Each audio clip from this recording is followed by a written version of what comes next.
예, 하나님께서 우리에게 주시는 말씀은 에베소서 5장 28절에서 33절까지 말씀입니다. 5장 28절에서 33절까지 제가 봉독해 드리도록 하겠습니다. 이와 같이 남편들도 자기 아내 사랑하기를 자기 자신과 같이 할지니 자기 아내를 사랑하는 자는 자기를 사랑하는 것이라. 누구든지 언제나 자기 육체를 미워하지 않고 오직 양육하여 보호하기를 그리스도께서 교회에게 함과 같이 하나니 우리는 그 몸의 지체임이라. 그러므로 사람이 부모를 떠나 그 아내와 합하여 그 둘이 한 육체가 될지니 이 비밀이 크도다. 나는 그리스도와 교회에 대하여 말하노라. 그러나 너희도 각각 자기의 아내 사랑하기를 자신같이 하고 아내도 자기 남편을 존경하라. 아멘. 오늘 28절에서 33절 문단에서 28절에서 30절까지 또 말씀 전하도록 하는데 오늘 28절 계속 이어서 말씀 전합니다. 우리가 지난 시간에 전했던 말씀은 역시 그리스도와 교회의 관계를 유추해서 부부 관계를 지금 교훈하고 있다는 얘기죠. 그 말씀 속에서 우리가 기억해야 할 것은 그 말씀들을 우리가 단지 무엇으로 여기면 안 된다는 거예요. 도덕과 단지 윤리가 아니라 이 말씀은 기독교 윤리라는 뜻입니다. 그러니까 하나님을 믿고 하나님의 말씀이 우리의 윤리의 근원이 돼야 된다는 거예요. 그렇지 않으면 믿는 자나 안 믿는 자나 아무런 그 차이가 나지 않게 되겠죠.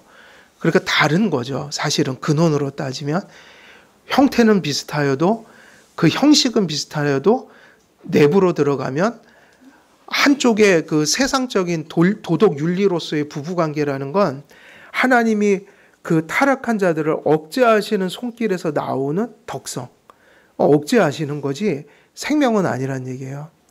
기독교인들에게 하나님이 주신 명령을 성도들이 실천하고 사는 것은 죄를 억제해서 나오는 게 아니라 어디서 나와야 됩니까?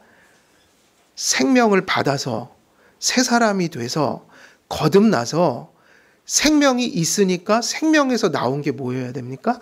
그들의 완전하진 않아도 삶의 어떤 실천들이어야 된다.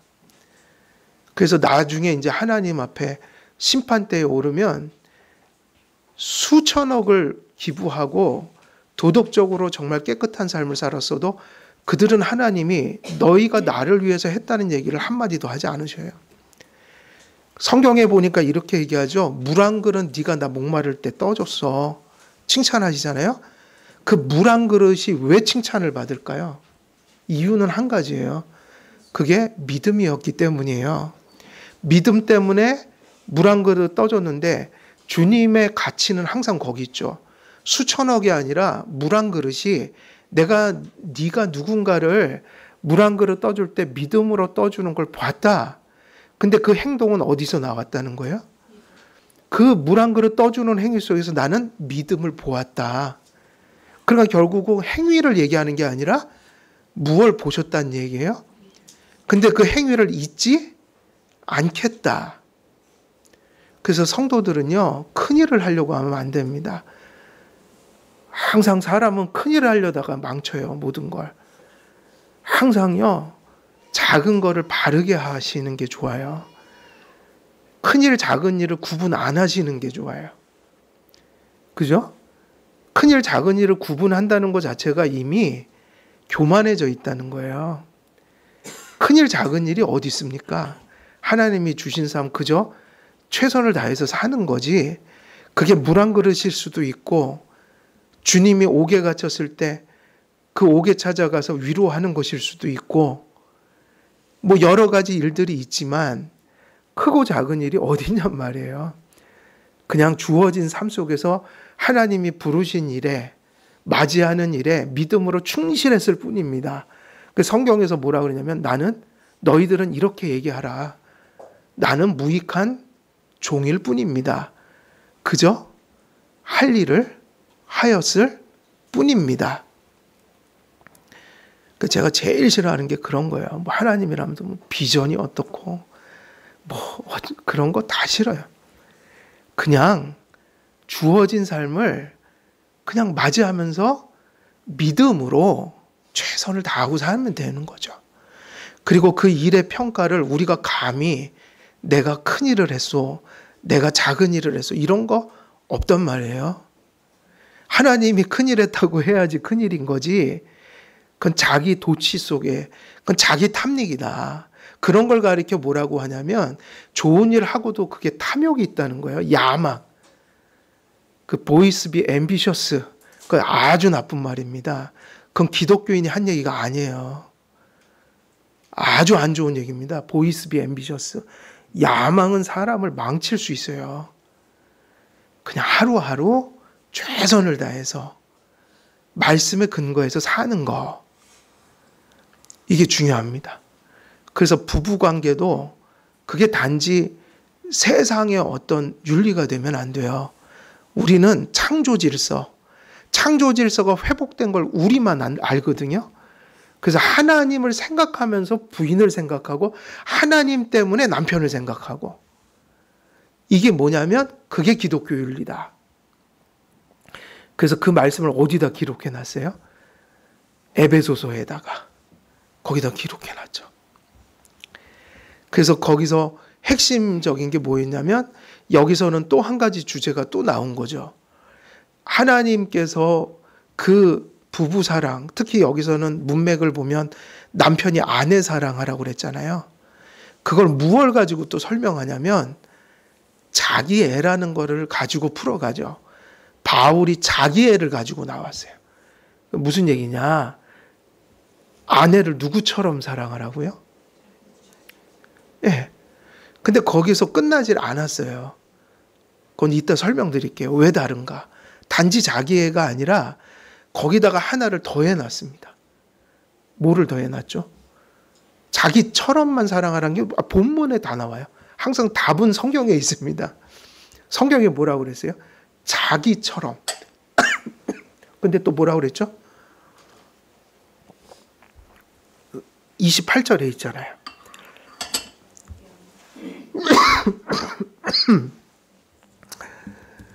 자기 아내를 사랑하는 자는 누굴 사랑하는 것이다? 그리고 30절 넘어가면 그건 나중에 설교하겠지만 그러므로 사람이 부모를 떠나 그의 아내와 합하여 그 둘이 뭐다? 한 육체가 될지니라. 요게 지금 앞에서 바울이 요걸 염두에서 28절 얘기하는 거예요. 창세기 이것이 2장 24절인가요? 몇 절이죠? 그게? 하여간 이따 보겠어요. 2장 24절. 그러니까 자기 애를 어떻게 가져오냐면 타락한 자기 애 말고 하나님이 결국 자기의 삶은 자기가 돌보고 관리하면서 사는 게 맞잖아요. 그래서 자기가 자기의 생명과 자기의 존재를 자기가 돌보지 않으면 아무도 돌볼 사람이 없는 거예요. 그죠? 1차적으로는 누가 자기 몸을 돌봐야 돼요? 그죠? 그 부모님들 맨날 답답하면 자식만 보면 어디 병 날까봐, 어디 아플까봐. 우리 어머니는 치매 걸려서도 맨날 그 소리예요. 맨날 그 소리. 네 몸 네가 아껴야 된다. 그러면서 치매 들려갖고 정신도 없으신 분이 맨날 저만 보면 맨날 묻는 게 30분마다 묻는 게 요즘에는 주일날 몇 명이 오냐? 30분마다 물으세요. 나중에 가슴이 아프더라고요. 이게 귀찮은 게 아니라 가슴이 아파요. 지금도 눈에 선해요. 뭘 본인도 아프시면서 맨날 자식 걱정하는데 맨날 걱정하고 사는 거예요. 30분마다 새롭게 걱정을 하죠. 몇 명 오냐? 그럼 어머님 몇 명 오셔요? 그러면 30분 있다 또 물으셔. 몇 명 오냐? 그리고 두 번째가 뭐냐면 맨날 너 왜 이렇게 뚱뚱하냐? 그 배 나온 거 봐라. 그거. 너 그럼 뇌졸중 걸린다. 맨날 그러셔. 맨날. 그러면서 하는 소리가 네 몸 네가 관리해라. 누가 안 해준다. 그게 진리죠. 자기 몸 1차적으로 자기가 관리하고 또 사랑하는 아내 있고 뭐 이렇게 해서 돕는 거지, 결국 자기 의지가 없으면 사람은 못 삽니다. 우리가 먹는 것도 결국은 누가 떠먹여줘도 안 먹으면 못 먹어요. 그죠? 그 하나님이 자기 애를 주셨어요. 그를 본능이라는 게 나쁜 게 아니라, 본능이 방향이 잘못되면 나쁜 거고, 본능은 절제가 되고 방향만 바르면 하나님이 주신 창조의 원리예요. 그냥 본능은. 그죠? 먹고자 하는 본능, 또 성적인 본능, 그리고 또 여러 가지 본능들이 있어요. 근데 그거는 방향이 바르면 선한 거예요. 근데 타락하면서 다 이렇게 방향이 틀어졌죠. 그러니까 본능을 다 나쁘다고 그러면 돼요, 안 돼요? 그거는 잔인한 짓이죠. 본능이 잘못된 게 아니라 본능이 선을 넘는 거예요. 선을 넘는 거예요. 그래서 자기가 자기를 관리해야 돼요. 돌봐야 돼요. 그걸 뭐라고 한다고요? 그걸? 자기애. 그래서 건강한 자기애가 있고, 그래서 우리가 거듭나고 예수님 믿으면 본능과 자기애를 없애려고 하면 그건 금욕주의로 가는 거예요. 수도원으로 가셔야 돼요. 그게 아니라 어떻게 가져가야 돼요? 건강한 자기애로 가져가야 돼요. 그래서 내가 잘 세워져서 타인들도 잘 섬기고 하나님도 잘 섬기는 사람이 돼야 돼요. 그래서 자기애를 얘기하고 있는데, 자기애로 끝나지 않고 뭐를 가져오냐면, 자기애에다가 무슨 교훈을 주냐면 한 몸이라는 개념. 부부는 둘이 아니라 뭐죠? 한 몸이란 얘기예요. 이거는 이 지구상에 한 남자와 한 여자에게만 속하는 하나예요. 이런 하나는 없어요, 세상에. 그래서 결혼은 소중한 겁니다. 자기애가 하나님께서 주신 건전한 본성이 될지라도 우리는 28절에서 한 가지 질문을 던지게 돼요. 하나님이 아내를 자신과 같이 사랑할 때 왜 아내를 사랑하는 것이 곧 자신을 사랑하는 것이 되냐는 것이죠. 분명히 그렇게 얘기했잖아요. 자기처럼 사랑하라. 그래서 원래 이웃을 사랑하라고 그럴 때는 뭐라고 그랬어요? 내 몸처럼 이웃도 사랑해라. 근데 거기서는 하나란 얘기는 안 해요. 너처럼, 그래서 그걸 황금률이라고 하는데, 이웃을 사랑할 때 이걸 깨달으면 다 실천할 수 있다. 그게 내가 생각하기에 선한 것도 악이 될 수 있다는 얘기예요. 아무리 선한 것도 그게 잘못 타인에게 요구되면 좋은 것이 나쁘게 요구될 수가 있어요. 그러니까 항상 좋은 것도 나쁜 것도, 그래서 그걸 말을 바꾸면 이렇게 되죠.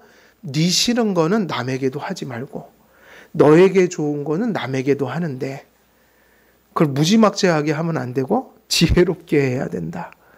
왜냐하면 그게 또 그 사람에게는 누가 될 수 있잖아요. 좋은 것도. 그 지혜가 따라와야지. 좋은 의도도 뭐가 따라와야 돼요? 인간관계는 지혜. 그래서 사도 바울이 하나님을 섬길 때 열심은 특심했지만 지식도 없고 지혜도 없으니까 하나님을 위해서 그리스도인들을 죽이러 당했죠. 그게 율법을 지키는 것이라고 생각해서. 하나님은 전혀 아니라고 그러시잖아요. 바울은 좋다고 하는데, 그럼 바울이 기독교인 죽이러 다닌 건 누구 좋자고 한 일이에요? 자기 좋자고 한 일이죠. 그걸 넘어서 죄를 짓고 있었죠. 그러니까 가시채를, 그죠? 뒷발로 걷어차면 지만 아프다. 그건 나를 위한 것도 아니고 너를 위한 것도 아니다. 그래서 선한 것도 도덕적인 것도 윤리적인 것도 첫째는 존재가 바뀌어야 되고, 그렇잖아요. 그죠? 도덕적 지식이 있다고 되는 게 아니잖아요. 성품이 바뀌어야지. 그 다음에는 상호관계니까, 나 혼자 사는 게 아니니까 도덕과 윤리를 서로에게 실현할 때는 지혜가 또 필요한 거죠. 관계성이니까. 결국은 하나가 된다는 것은 이 세상에 그런 하나는 있다 없다? 이게 중요합니다. 그래서 자기애에다가 뭐를 합쳐놨냐면 창세기 2장 24절을 하나다. 그래서 결국은 이 얘기까지 가죠.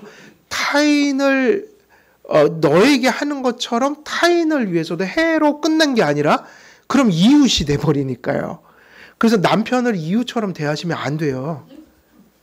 아내를 이웃처럼 대하시면 더 큰 상처가 되죠. 그리고 또 아내도 남편도 가끔 그런 걸 오해할 때가 있어요. 왜 당신은 옆집 아줌마처럼 나를 안 대해줘? 왜 저 옆집 아저씨처럼 나를 안 대해? 아유, 보니까 잘 대해주대? 근데 그게 아닐 수도 있어요. 남이니까 그렇게 하죠. 맞아요? 틀려요? 그분들은 거기까지예요.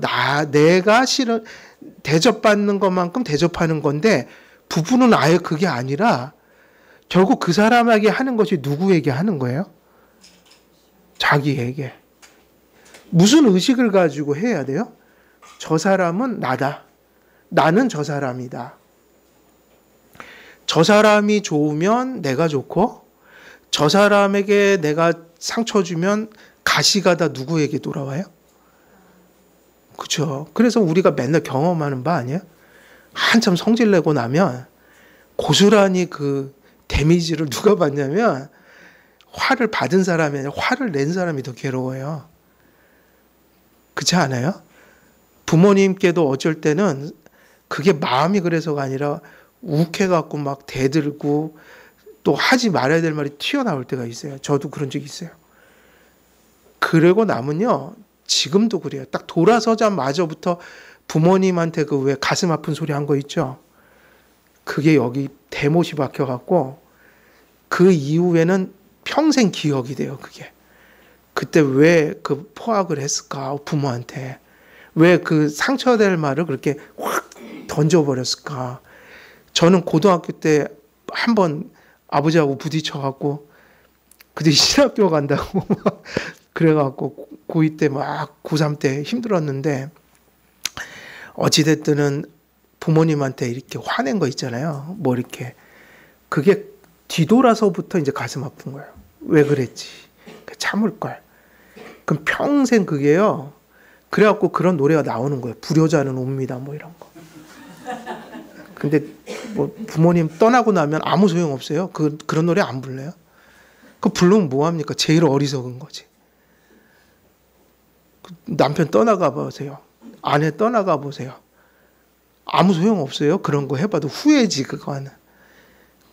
그러니까 이거는 정말 빨리 깨달아야 되는데, 왜냐하면 빨리 깨달아야 되죠. 실천하기가 어려우니까.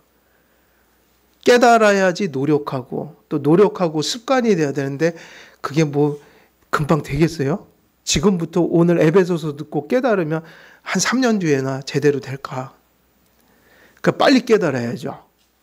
인생이 빨리 지나가는데 후회 안 하려면 빨리 깨달아야 됩니다. 그래서 그 질문을 던지는 거예요. 왜 자기애를 얘기하고 끝내지 않았을까? 자, 그래서 해답이 29절과 30절에서 주어지는데, 바울은 인간의 본성으로서 건전한 자기애에 뭐를 더함으로 한 몸이란 사상. 이건 누가 주신 창조 질서예요? 부부는 둘이 아니라 하나죠. 그래서 한 사람을 한 사람이라고 안 하고 뭐라고 불러요? 반쪽. 놀랍게도 하나님을 모르는, 그죠? 그 한자권 안에서 반려자라는 말을 만들었단 말이에요. 반려자라는 말 자체가 반쪽 반, 반정녀. 그래서 누구에게만 쓰는 용어라고요? 남편이나 아내에게. 왜 이렇게 두 개를 합침으로 왜 남편이 아내를 자신처럼 사랑하는 것이 자신을 사랑하는 것과 같은지에 대한 확고한 근거와 이유를 제시합니다. 그래서 이 하나라는 사상이 창조 질서라고 그랬잖아요. 관념으로 받아들이면 안 된다고요. 관념이 아니라 주님이 창조할 때 애초에 인간의 본성을 그렇게 지으셨다. 그래서 이걸 인정 안 하더라도 부부가 바르게 서지 않으면 매일 가정이 뭐같이 되냐면 지옥인 거예요. 가정이 뭐가 된다고요? 지옥이요. 회사는 좀 잘못 들어가도 괜찮은데 부부관계가 잘못되면 지옥이 돼요. 그죠? 다른 것은 좀 실패해도 괜찮아요. 또 하면 되니까요. 그러나 가정이 잘못되면 이거는 돌이키기가 너무 어렵다. 그리고 곧 그것이 지옥이다. 누가 힘든 거죠? 너 이전에 내가 힘든 거예요. 가정은 그런 곳이 되면 안 돼요. 그래서 가정에서 잘못된 건요, 빨리 고쳐야 됩니다. 고쳐야 돼요. 회개해야 돼요. 그리고 다른 일을 다 내려놓고 가정부터 살려야 돼요. 공부도 아니고요, 회사도 아니고요, 그 어떤 것도 아니에요. 무엇부터 살려야 될까요? 가정부터요. 우리 그런 소리 하죠. 나부터 살아야겠다. 그 얘기는 다 하잖아요. 다 포기해도 죽을 때 되면 나부터 살아야겠다. 그래서 노력을 하잖아요. 그런 곳이 어디라고요? 그게 어디라고요? 그렇게 해야 되는 거. 가정이에요. 가정보다 이미 더 소중한 것이 생겨 있다면 그분은 성경적인 삶을 살고 있지 않은 것이고요. 그건 이상한 거예요, 사실. 그래서 창세기 2장 24절을 바울은 염두에 두고 지금 말씀 전하고 있는 거예요. 창세기 2장 24절. 이러므로 남자가 부모를 떠나 그의 아내와 합하여 둘이 한 몸을 이룰지로다. 그래서 결혼은 누구를 떠나는 거라고 했어요? 부모요. 근데 떠난다는 게 관계를 파괴시킨다는 게 아니라 온전히 독립하고 자기 가정은 자기 부부가 책임지고 결정하면서 건강한 가정을 만들어서 누구를 공경하라는 거예요? 부모를. 부모를 바르게 성경적으로 공양하고 돌보는 것은 부부가 진정한 독립체가 돼야 되는 거예요. 근데 성경은 분명히 그걸 얘기했어요. 떠나라고 그랬다고요. 그 얘기는 뭐죠? 정신적으로, 경제적으로 반드시 뭐 해야 돼요? 결혼하는 순간부터 누구와 누가 결정하고 가는 거예요? 그 가정의 일을? 부부가요. 그때도 아이로 살면 안 됩니다. 그거는 불건전한 가정으로 가는 지름길이에요.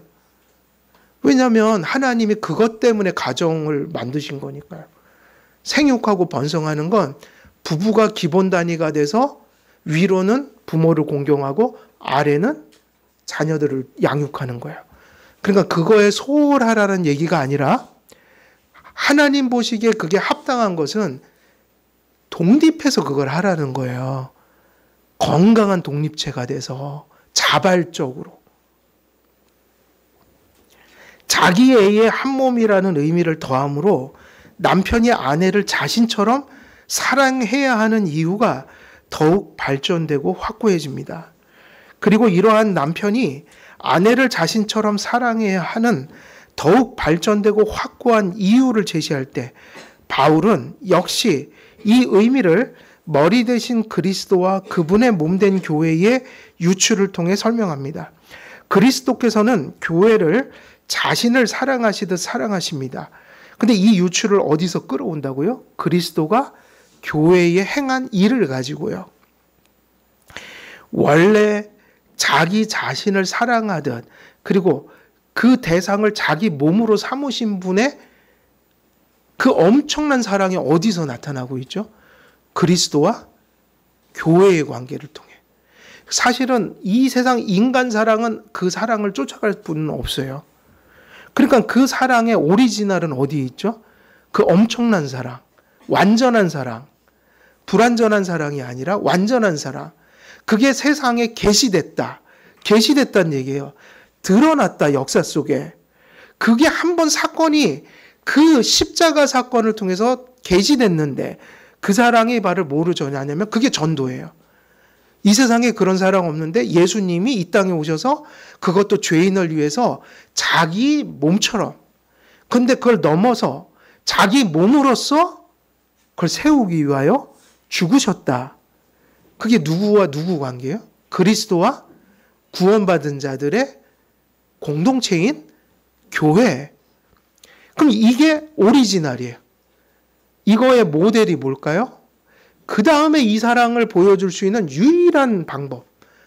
이런 관계가 없으니까요. 왜냐하면 이웃은 그냥 너와 나예요. 근데 나처럼 대접하라는 거예요. 그를. 근데 너 자체야.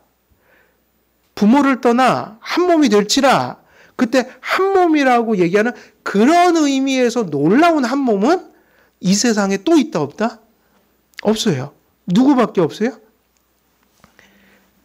그래서 저는 요즘엔 그런 생각도 하죠. 참 부인한테 지은 죄도 많지만 그래도 저는 요즘에 감사하고 사는 게 뭐냐면 성경 읽을 때마다 그 생각이 나는 거예요. 이렇게 한 몸이 될지나 이 말씀이 있잖아요. 이게 이 세상에서 단 몇 사람하고 나눌 수 있는 경험이에요? 단 한 사람. 야, 그래도 나는 이것도 경험하고 가네. 이 땅에 태어나서. 이거 작은 감사가 아니어야 돼요. 이 하나됨을 나는 경험했잖아요. 얼마나 감사한 건지 몰라요. 물론 그 말씀대로 다 실천은 못하고 살지라도 그렇다고 그걸 인정 안 하고 살지는 않아요. 알아요. 그건 감사한 거예요. 소중한 거예요. 그래서 요즘에 그 퀴어 신학 이런 거 있잖아요. 그리고 포스트 모더니즘, 페미니즘 이런 것들의 중심에 뭐냐면 가정의 가치를 인정하지 않는 거예요. 이 사람들의 공통점이에요. 성경에서 얘기한 남자와 여자가 만나 부모를 떠나 한 몸을 이룰지라 있잖아요. 요거를 누가 다 파괴하고 있냐면 퀴어 신학 이런 거, 동성애자. 그리고 그것의 근원이 뭐냐면 자유주의예요. 계몽 사상 그거 이후에 포스트 모더니즘 그리고 니체 같은 사람들의 사상. 그런 것들이 이렇게 뭐 해방 신학 이런 거 하면서 이제 여성 신학 들어왔고 페미니즘 신학 들어오면서 이제 그다음에 퀴어 신학 들어오고 다 사실은 한 통속이거든요. 근데 이 사람들의 사상을 왜 교회에서 위험하게 보냐면 바로 그 하나님이 창조하신 가정을 매우 어리석고 사람들이 보통 고통으로 들어가는 가치로 여겨요. 결혼 같은 거 하는 건 미련한 짓이다 이렇게 얘기하는 거. 너 인생이 이제 황혼으로 접어드는 거다. 그러니까 저물어가는 이제 끝장나는 그러면 안 돼요. 기독교인들은. 그래서 기독교인들도 사실은 독신으로 살 수 있어요? 없어요? 기독교인들도. 특별한 상황들이 있고 섭리가 있거든요. 부르심이 있어요. 그러니까 그건 잘못된 게 아닌데 내가 독신으로 살더라도 결혼의 신성함을 인정해야 돼요? 안 해야 돼요? 그건 신앙 고백이고 성경이니까 전 그걸 얘기하는 거예요. 독신으로 사는 건 잘못된 게 아니에요. 그리고 내게 특별히 주어진 섭리이고 하나님 주신 사명일 수 있죠. 그래서 그건 내가 선택해서 살지만 독신으로 살 때 결혼을 폄하하면 안 된다 이 얘기예요. 이해되시죠? 무슨 얘기인지. 그게 중요하다. 왜냐? 창조 질서를 긍정하고 가야 되니까요. 그래서 그리스도께서는 교회를 자신을 사랑하듯 사랑하십니다. 29절을 보면 인간에게 본성으로 주어진 것이 자기애인데 그리스도께서는 자신의 육체를 양육하고 보호하시는 것처럼 교회를 양육하시고 보호합니다.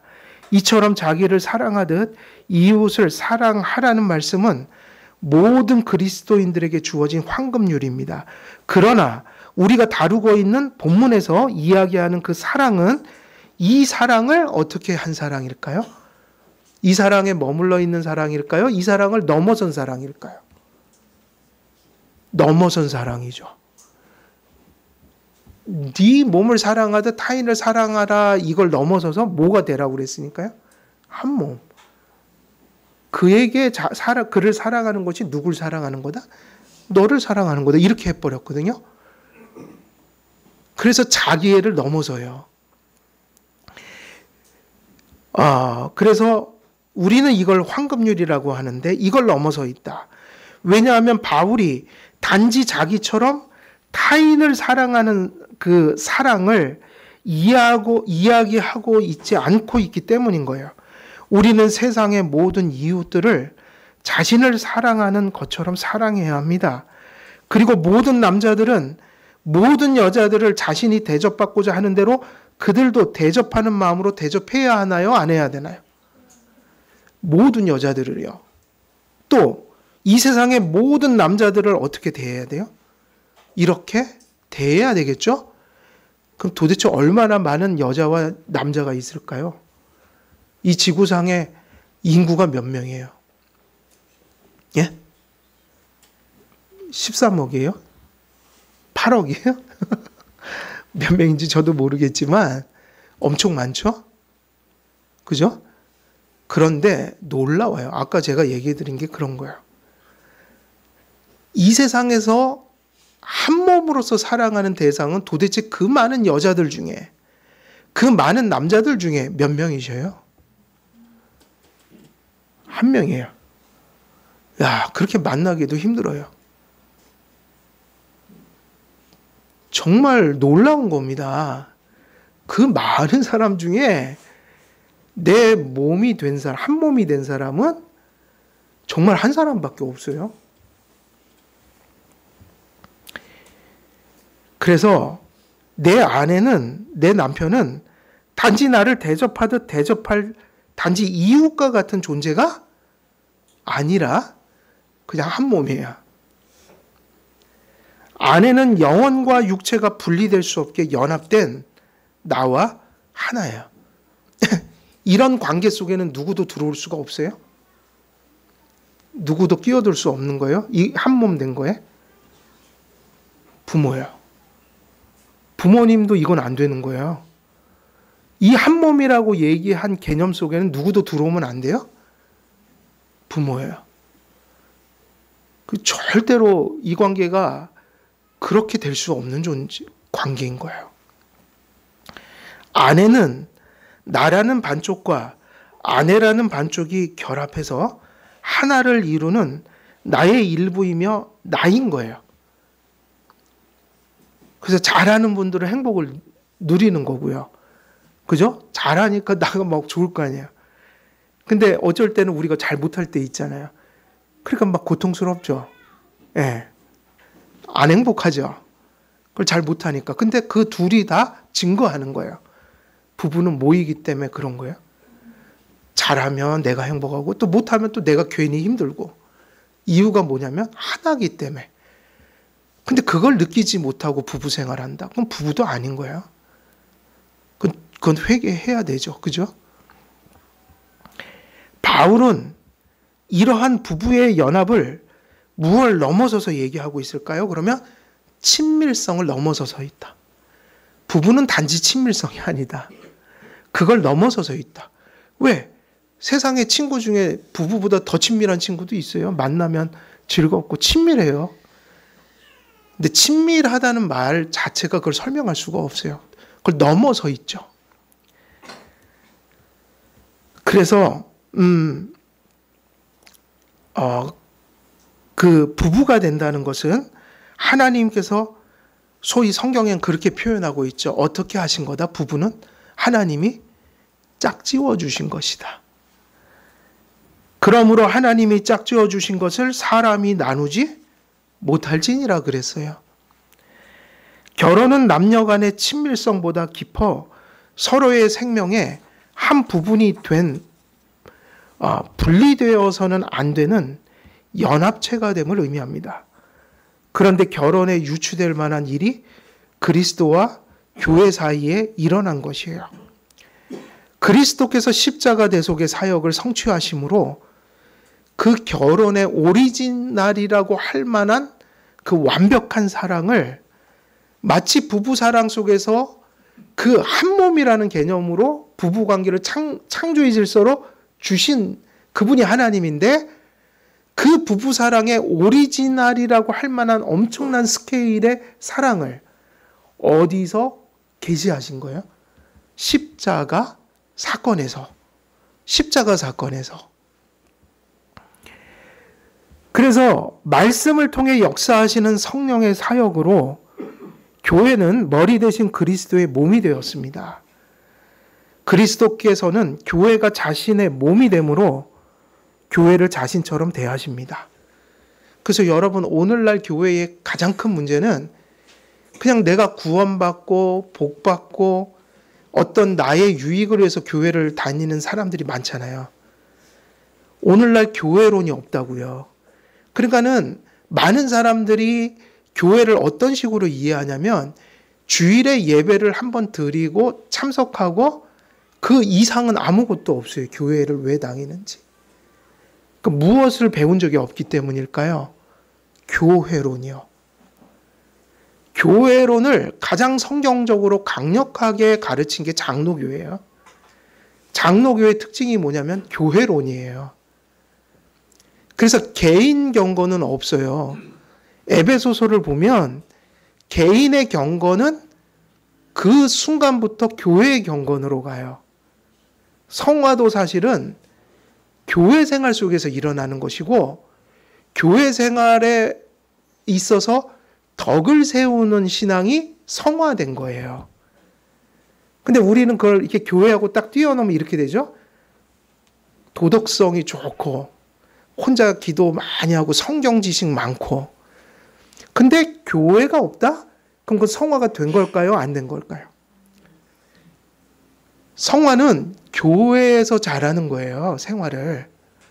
그리고 교회를 이루는 내가 일부가 되는 거예요. 그래서 항상 교회에서 은사 얘기할 때도 무엇에 덕을 세우는 게 은사라고 그랬어요. 교회의 덕을. 빌딩업. 그래서 교회론이 없이는 개인 경건이 없다고 봐야 돼요. 두 개는 분리할 수 없는 거다. 그럼 이 얘기가 어디서 왔을까? 이게 에베소서에서 나온 얘기잖아요. 그리스도는 머리시고 그 믿는 자들의 무리가 뭐라고 그랬어요? 몸이니까 한 사람의 구원받은 개인은 그 몸을 떠나 존재할 수 있나요? 없나요? 없어요. 그래서 장로교회는 교회를 말씀과 신앙 고백과 교회 질서를 따라 주님이 명령하신 방식으로 세워서 머리 대신 그리스도의 목양을 받는 교회. 이것을 세우는 게 뭐냐면 장로교회예요. 그것이 장로교회다. 그러니까 장로교회는 개인 경건과 교회를 분리한 적이 없어요. 그래서 오늘 말씀 속에서 어떻게 표현하고 있죠? 그리스도가 머리가 되시고 그 교회는 뭐가 된다? 몸이다. 그 놀라운 이 구속의 사건 속에 부부의 그 그림이 그려지고 있단 말이에요. 이 하나님의 섭리 속에서 이렇게 하신 거겠죠, 당연히. 그래서 요한복음 15장 보면 이 부부의 관계, 그러니까 그리스도와 교회의 관계를 신랑 신부로 표현하고 또 하나 나오는 게 이런 연합이에요. 포도나무와 가지의 비유. 나는 나무인데 가지가 나한테 붙어 있으면 열매도 맺고 꽃도 피우고 근데 떨어져 나가면 어떻게 된다는 거예요? 말라 죽어 사람들이 갖다가 불에 태워버린다. 심판이죠. 근데 놀랍다 이 얘기예요. 그리스도와 우리의 관계가 그냥 한 몸이다. 나무로 치자면 나무에 붙어 있는 가지다 우리가. 이게 분리해낼 수가 없잖아요. 이게 교회다. 그러니까는 부부관계는 항상 그 그리스도와 교회의 관계를 이렇게 유추해주고 또 반대로 교회와 그리스도의 관계는 부부관계를 끊임없이 유추해주고 그래서 사도 바울이 터뜨렸던 감탄사는 놀라움이 들어있다 그 안에. 부부관계도 참 기가 막히고 왜냐하면 그런 관계가 세상에는 존재하지 않기 때문이니까요. 교회에는 더욱더 신비롭다. 왜냐? 부부관계가 따라갈 수 없는 오리지널한 그 사랑이 흘러넘치고 있기 때문에.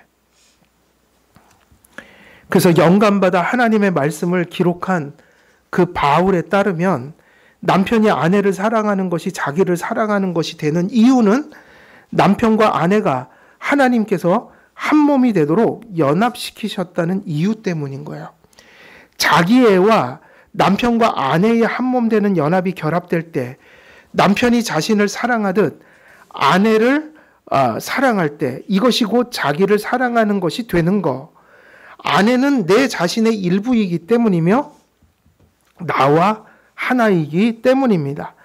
그러므로 이 세상에서 이와 같은 사랑을 소통할 수 있는 대상은 질서 있게 그리고 진정한 사랑과 신뢰로 그렇게 하나 된 부부가 아니면 그 사랑을 결단코 경험할 수가 없어요. 그걸 다른 곳에서 이렇게 취하려고 하는 게 다 뭐예요? 그게 죄악이죠. 간음하지 말라. 그 무서운 죄예요. 세상에 수많은 남자들이 있고 세상에 수많은 여자들이 있지만 나와 한 몸이 되어 그를 사랑하는 것이 곧 나를 사랑하게 되는 것이 되는 관계는 한 남편과 한 아내밖에는 없다는 거예요. 부부의 사랑은 단지 이웃 사랑을 넘어서 있고 부부의 연합에서 나오는 사랑은 그 깊이와 우선순위에 있어서 부모와 자녀의 사랑을 넘어섭니다. 그래서 우리 청년들 결혼할 때 외적인 조건이 먼저 맞는다고 행복한 삶을 살 수 없는 거예요. 이 하나됨이 무서운 얘기 아닙니까? 이젠 돌이킬 수 없는 하나됨. 그래서 1차적으로 뭐가 하나 돼야 돼요? 서로 사랑하는 마음이, 그 안에 도덕성이, 그 안에 신앙이, 그 안에 많은 가치들이, 내면적 가치들이 먼저 하나 되면요, 외적인 일치되면 나중에 살면서 해도 늦지 않아요. 그런데 밖의 것은 구비되어 있는데 안에 게 하나 되지 못했다? 그럼 어떻게 돼요? 살까요? 나중에? 큰일 나죠. 그래서 항상 우리가 무엇을 중요한 가치로 두고 결혼할까? 이거 되게 중요해요. 그러므로 창세기 2장 24절 말씀을 바로 인식하여 마음에 깊이 새기는 것은 한 가정을 이루는 데 있어서 몹시 중요합니다. 왜냐하면 이 말씀이야말로 결혼에 있어서 하나님께서 창조하시고 명령하시고 복되게 하신 창조 질서를 나타내고 있기 때문입니다. 30절에서 지체라는 말이 나오잖아요. 지체라는 말 자체가 뭡니까? 우리 몸의 사지를 말하는 거예요. 사지는 절대로 몸에서 떨어져 나가는 순간 죽는 겁니다. 그죠? 그래서 이 손가락 잘리면 그거 빨리 들고 어디로 뛰어가세요? 정형외과 가서 막 붙이잖아요. 떨어지는 순간부터 죽어가는 거예요. 남편과 아내는 연합되어 상대를 위하는 것이 자기 자신처럼 위하라는 의미를 넘어서서 오히려 상대를 위하는 것이 누구를 위하는 거라고 교훈했어요? 자기를 위하는 것이다. 왜냐하면 둘은 한 몸이기 때문이다. 그래서 가정에서 화합이 안 되면 같이 파괴돼 가는 거예요. 같이 망가져 가죠. 같이 병들어 가죠. 이는 그리스도께서 자신을 머리로 한 교회를 자기 몸으로 연합시키심으로 그리스도께서 교회를 자기를 위했듯 교회를 사랑하시는 이유이기도 합니다. 교회는 그리스도의 몸이기 때문이죠. 분명히 남편에게는 권위가 존재합니다. 그리고 남편을 향한 아내의 관계와 태도에 있어서 순복해야 되는 질서도 존재하죠. 그러나 남편의 권위와 리더십이 자기 몸을 부양하고 보존하듯 아내의 몸을 부양하고 보존하려는 목적으로 사용됩니다. 왜냐하면 둘은 한 몸이기 때문에 아내를 부양하고 보존하는 것이 자신을 부양하고 보존하는 것과 같기 때문이다. 그러니까 이렇게 얘기하면 부부가 부모를 떠나 한 몸이 될지니라 이 얘기를 하게 되면 이런 의미가 이제 성립되게 돼요. 남편에게 주어진 권위라는 것이 진짜 권위예요, 아니에요? 아내들이 순종해야 될 권위입니까, 아닙니까? 권위죠. 아내들은 순종해야 합니까, 안 해야 됩니까? 해야 되죠. 그런데 이것이 이 권위와 순종이라는 이러한 질서가 매우 유화되고 있어요. 성경에서. 무엇으로 유화되냐면 남편이 행사하는 권위는 결국 어떤 책임과 의무를 위하여 행사하는 권위이기 때문이에요. 내 몸을 돌보듯 아내를 돌보고 가정을 돌보고 그리고 그것을 곧 나를 위한 것이라고 행사하는 그렇게 유화되기 때문에 이 권위는 악한 권위예요? 선한 권위예요? 선한 권위라서 이 권위를 아내들은 존경해야 된다고요. 당연히 남자로 태어나서 당연히 당신이 그렇게 살아야지 뭘 그러고 그러면 안 되고 그 몸을 위해서 저렇게 힘겨운 직장 생활을 하면서 저렇게 일하는구나. 뭐를 좀 해주라고요. 아담 안에서 타락하고 나서는요. 완전한 남편 없어요. 완전해서 내가 존경해 줄게. 완전할 때까지 기다려봐요. 아주 나쁜 아내들이에요. 못된 아내들 아주. 몹쓸 아내들. 아니 이 세상에 아담 안에서 타락한 존재들이 구속돼도 아직도 여죄도 품고 있는데 무슨 완전함을 꿈꿉니까? 그 진정성만 있으면 돼요. 그리고 예수님 믿으니까 함께 노력하고 그러면 뭐 해주셔야 돼요? 남편들? 존경이요. 그리고 그렇게 하려고 뭔가 리더십을 발휘하면 좀 도와주고 순종해주고 그래서 그런 얘기가 나오죠. 남편이 결국 리더십은 뭘 향해 있어야 되냐? 아내의 혹은 자녀들의 가정의 육체, 정신, 정서, 신앙, 도덕 이런 면에 있어서 바른 길을 가게 해주는 거. 그냥 육체만 잘 먹고 잘 살게 하는 게 아니라 남편들의 책임은 거기도 있습니다. 여러분들이 남편인 이상은 우리 아내가 나의 아이들이 바른 신앙을 쫓아가도록 하는 책임이 있어요, 없어요? 그게 리더십이에요, 권위예요. 그리고 잘못된 도덕적 길을 갈 때 어떻게 해줘야 돼요?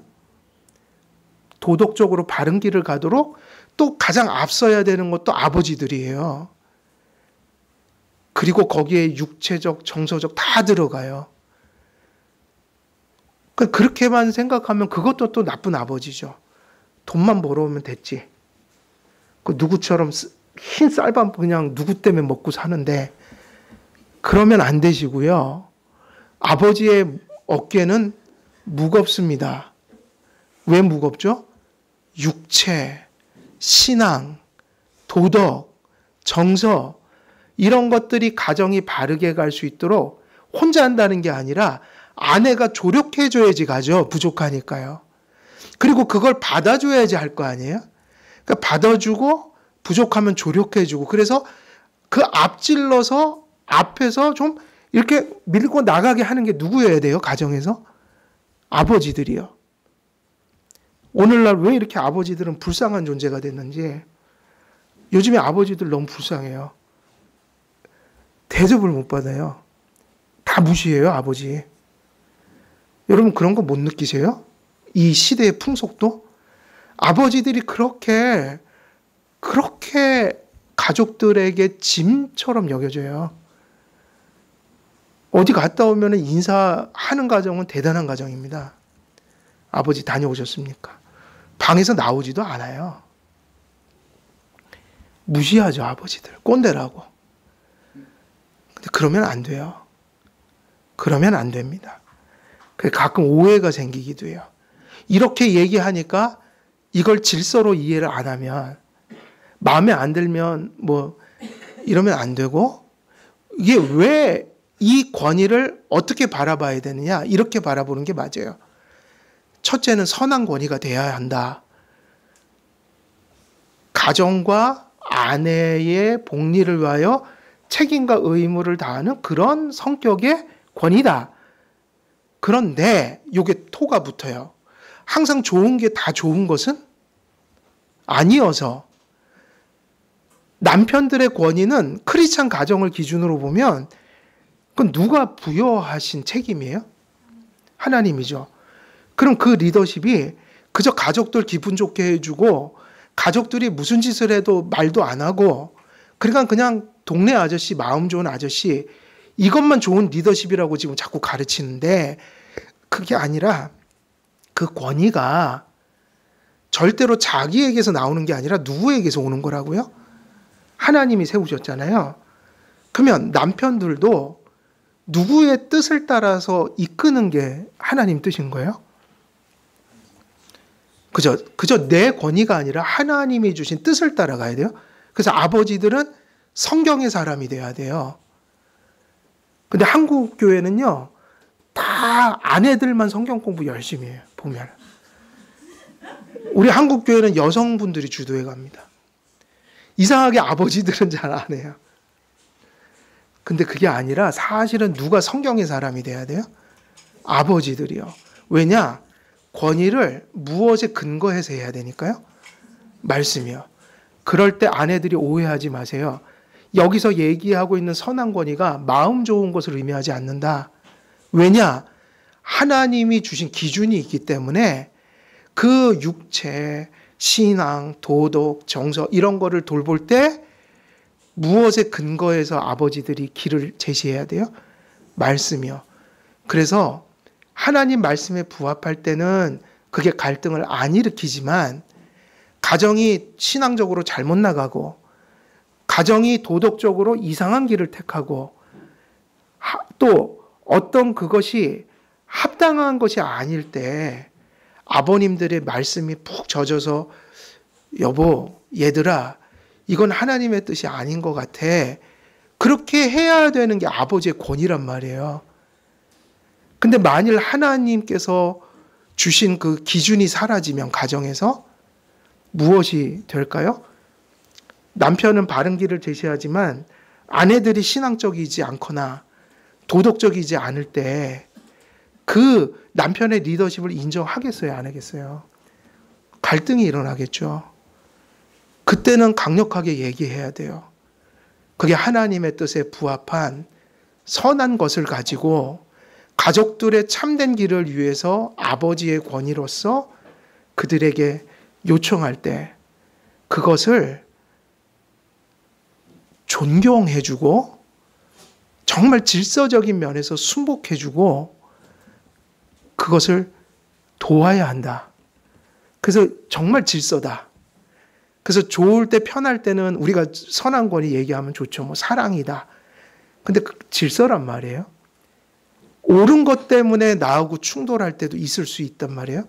그때 그걸 인정해줘야 질서가 되는 거죠. 좋은 것만 인정해주고 내 마음에 불편한 건 다 거두면서 내 뜻대로 하는 게 하나님 권위지, 주신 권위지, 그게 좋은 남편이지. 그러면 질서가 또 사라지는 거예요. 양측면이 다 있어요. 남편의 권위와 순종은, 아내의 순종은 정말 질서가 맞지만 그것의 본질이 아까 얘기했던 나처럼 사랑하고 자기를 사랑하는 것으로서 권위를 행사할 때 그 질서라는 게 되게 이렇게 완화된다. 유화된다. 그리고 그것이 권위주의로 가지 않고 선한 권위가 된다. 여기까지. 이것을 설명하기 위해 자기 애와 또 한몸됨을 가지고 여기서는 누구에게 지금 권면한 거예요? 아내들이 아니죠. 남편들이에요. 그렇게 먼저 그런 건강한 권위를 세워라. 이렇게 말씀하고 계신 거죠. 그래서 우리 오늘 말씀 이 구절은 여기까지 전하고요. 우리 한길교회 우리 모든 성도님들은 오늘 이 에베소서 말씀대로 하나님의 성경적인 권위 그리고 성경적인 그 질서로서의 순종 이것이 잘 세워져서 그리함으로 이 권위와 순종이 아내와 남편이 아름답게 연합하는 또 소통하는 그리고 가정을 이루어가는 그 사랑의 땀말이 되시기를 그래서 사랑 속에 권위 속에 질서가 함께 존재하는 그런 건강한 성경적인 가정 이루시기를 우리 주 예수 그리스도의 이름으로 간절히 축원드립니다. 아버지 하나님, 오늘도 바울을 통하여 계시하신 그 말씀을 통해 남편의 아내의 사랑 또 남편이 가진 권위가 무엇인지 또 함께 말씀을 또 선포하였습니다. 이 말씀이 성령님의 은혜를 통해 가슴속 깊이 새겨지게 하시고 실제적인 우리의 가정생활 속에 열매 맺을 수 있도록 하나님 역사해 주옵소서. 감사드리오며 우리 주 예수 그리스도의 이름으로 기도드리옵나이다. 아멘.